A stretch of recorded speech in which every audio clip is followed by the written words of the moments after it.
18. aprillil toimus Lähteühisgümnaasiumis Tartu valla muusikakooli õpilaste kontsert.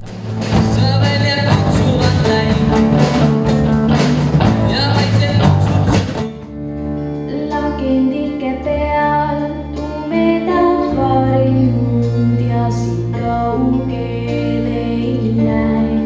Hämarus on... Kas tänu pillimängule ja muusikakoolile on ka õppetöö kannatanud? Ma ei ütleks, ma arvan, et saab väga hästi neid tasakaalu panna ja vaadata, et oleks koolis kõik korras ja muusikakoolis samuti.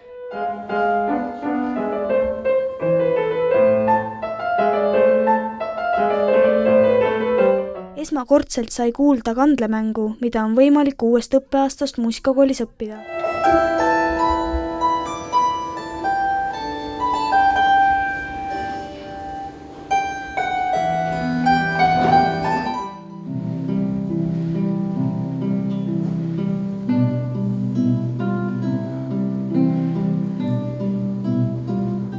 Kui suur on noorte huvi muusikakoolile võrreldes varasemate aastatega?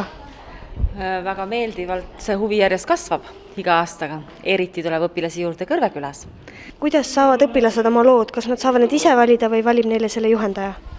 Tavaliselt valib juhendaja, aga üldiselt kui õpilane ise tahab midagi mängida, siis on ka see nende endi soovid väga teretulnud.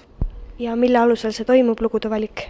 Üks asi on nagu tehniline edasiminek, antakse mingi tehniline ülesanne ja vastavalt sellele valitakse lugu. Ja teine on ka emotsionaalne, et tegelikult, ja muidugi meil on õppekava, mille järgi on kindlad teosed, mida peaks mingis etapis läbima.